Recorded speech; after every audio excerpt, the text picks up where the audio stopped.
September 14 കുരിശിൻ്റെ പുകഴ്ചയുടെ തിരുനാൾ അല്ലെങ്കിൽ കുരിശിൻ്റെ മഹത്വീകരണ തിരുനാൾ ആഘോഷിക്കാറുണ്ട്. ശരിക്കും കുരിശിന് മഹത്വം ലഭിച്ചത് ദുഃഖവെള്ളിയാഴ്ചയാണ്. പിന്നെ എന്തുകൊണ്ടാണ് സെപ്റ്റംബർ 14 കുരിശിൻ്റെ മഹത്വീകരണ തിരുനാൾ ആഘോഷിക്കുന്നത് എന്ന് ചോദിച്ചാൽ അതിന് കൊടുക്കാവുന്ന ഒരു മറുപടി എന്ന് പറയുന്നത്, ക്രിസ്തു മരണപ്പെട്ട കുരിശ് ഏതാണ്ട് AD 326 ഹെലന രാജ്ഞി വിശുദ്ധ നാടുകൾ സന്ദർശിക്കാൻ പോയപ്പോൾ ജെറൂസലേമിൽ നിന്ന് കണ്ടുകിട്ടി എന്ന ഒരു ചരിത്രമുണ്ട്. ഇത് കണ്ടുകിട്ടി ഏകദേശം ഒരു 9 വർഷത്തോളം അതിങ്ങനെ വെറുതെ ആരാധനയ്ക്കായി സൂക്ഷിച്ചു. അതിനുശേഷം കോൺസ്റ്റന്റൈൻ ചക്രവർത്തി വലിയ ഒരു ദൈവാലയം സ്ഥാപിച്ച് ആ ദൈവാലയം കൂദാശ ചെയ്യപ്പെട്ടത് സെപ്റ്റംബർ 13 ആ കൂദാശ ചെയ്യപ്പെട്ട ദൈവാലയത്തിലേക്ക് സെപ്റ്റംബർ 14 ഈ കർത്താവ് മരണപ്പെട്ട ആ വലിയ കുരിശ് പരസ്യ വണക്കത്തിനായിട്ട് സ്ഥാപിച്ചു എന്ന് പറയും. അതിനുശേഷം എല്ലാ വർഷവും സെപ്റ്റംബർ 14 കുരിശിൻ്റെ മഹത്വീകരണ തിരുനാൾ ആഘോഷിക്കാം.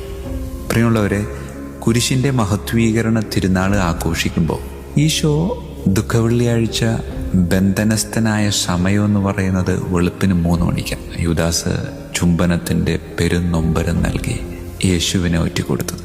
6 മണിക്കൂർ നീണ്ടു നിന്ന വിചാരണ, 3 മണിക്കൂർ ദൈർഘ്യമുള്ള കുരിശും വഹിച്ചുകൊണ്ടുള്ള യാത്ര അവസാനിക്കുന്നത് 12 മണിക്കാണ്. 12 മണി തുടങ്ങി 3 മണി വരെ ഈശോ കുരിശിൽ കിടന്നു. 3 മണിക്ക് ഈശോയുടെ ആത്മാവിനെ പിതാവിൻ്റെ കരങ്ങളിലേക്ക് സമർപ്പിച്ചു.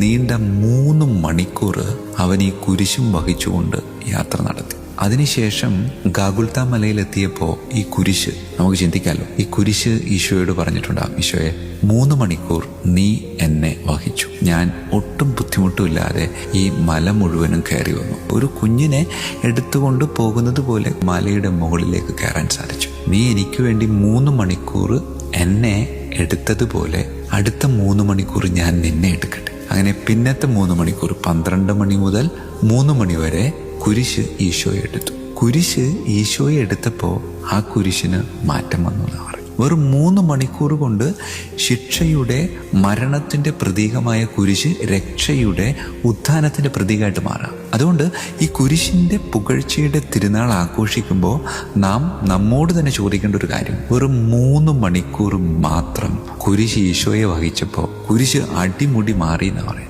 3 മണിക്കൂറല്ല, എത്രയോ വർഷങ്ങളായി നാം ഈശോയെ വഹിക്കുക. എന്നിട്ട് എന്തുകൊണ്ടാണ് നമുക്ക് അടിമുടി ഒരു മാറ്റം സംഭവിക്കാത്തത്? യഥാർത്ഥത്തിൽ ഈശോയെ നാം വഹിക്കാത്തത് കൊണ്ടാണ് നമ്മുടെ ജീവിതത്തിൽ മാറ്റം സംഭവിക്കാത്തത്.